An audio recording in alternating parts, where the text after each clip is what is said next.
This is example 1.7 on page 29 of our textbooks, and here we're going to be performing a unit conversion problem where we convert 1.76 yards into centimeters. So for these, before you get started solving them, you need to figure out what relationships you need, what conversion factors you're going to need. So if you refer to tables 1.2 and 1.3 in your textbook, one of those is going to have your prefix multipliers for SI units, and one is going to have conversions between the English and metric system. So we're going to need one of each of those units to solve this problem, because we're going from yards to centimeters.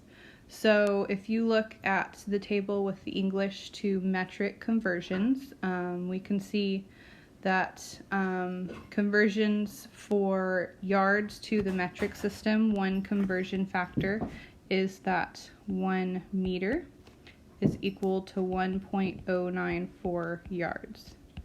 So when we write a conversion factor for this, we can either treat it like we have 1 meter per 1.094 yards, or we could say 1.094 yards contains 1 meter. Depending on what you're trying to convert to, will tell you which version of this conversion factor you're going to utilize. So first we're going to convert from yards to meters, but the question is ultimately asking us for centimeters. So if you refer to table 1.2, I believe, that's going to have your conversions between the base unit, which has no prefix, and the units with prefixes in front of them. So if you look at centimeters, 1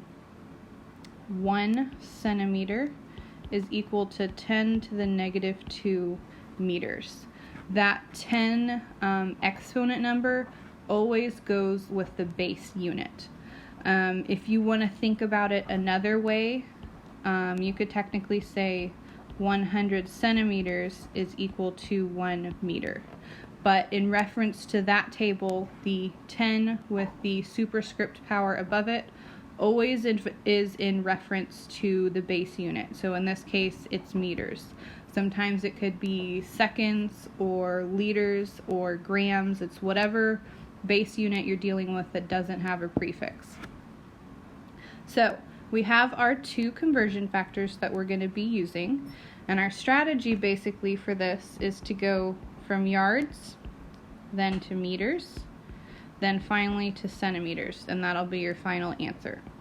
So in this problem, the thing that I'm given, only given one number, is 1.76 yards. And the thing that I'm trying to find is how many centimeters are in 1.76 yards.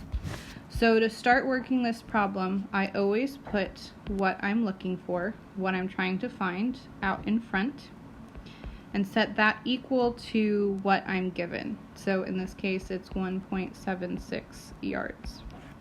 And then I solve these using the railroad track method. So basically, I draw a line. Anything that's on top is in my numerator. Anything that's on bottom is in the denominator.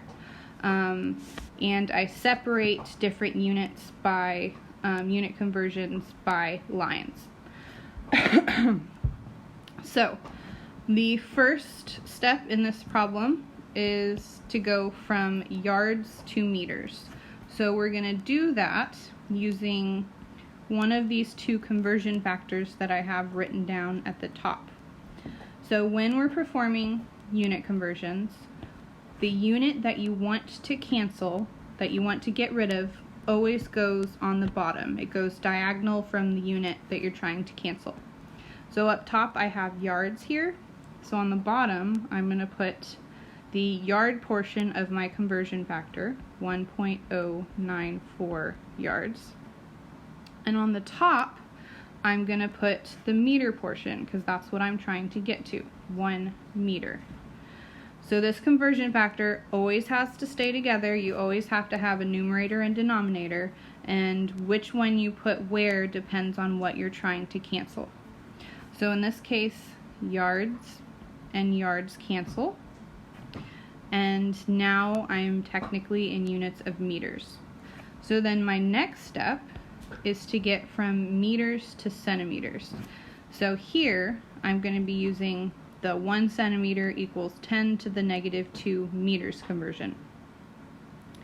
And remember, that's like saying, here, I will go down here and draw it. That's like saying I have 1 centimeter per 10 to the negative 2 meters, or I have 10 to the negative 2 meters per 1 centimeter. Which one goes on top or bottom depends on what you're trying to cancel. So in this case, I have meters on top. So on the bottom here, I'm going to put my 10 to the negative 2 meters. And on top goes 1 centimeter. So now my meters cancel and I'm left in units of centimeters. That's the only one that doesn't cancel, and that matches with what I am trying to find at the front. So this way you can make sure that everything you don't want cancels, and the thing that you're left over with, the unit that doesn't cancel, is what you're trying to solve for.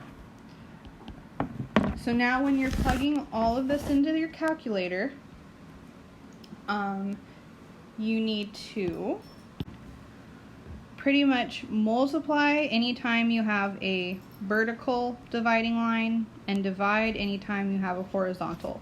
So this top portion is like saying I have 1.76 yards times 1 meter times 1 centimeter, which just happens to be 1.76. And we keep the unit of centimeter because that's what's left over. And this is divided by what's on the bottom. So on the bottom, it's like saying we have 1.094 times 10 to the negative 2. And this portion is unitless because we've canceled both of those units. So if you multiply 1.094 times 10 to the negative 2, you should get 0.01094. And then if you divide these two numbers by each other, you should get 160.8775 centimeters. Draw a little dividing line there. Now we're not quite done with this problem yet because we have to take into account significant digits. So in our given problem, we have 1.76, which has 3 significant figures. So that means we have to round our answer as well to 3 significant digits. So if we round 160.8775, you should get 161 centimeters. And that is your final answer. So hopefully this makes sense. This is how to perform a simple unit conversion. And we'll be utilizing this technique in various forms throughout the semester.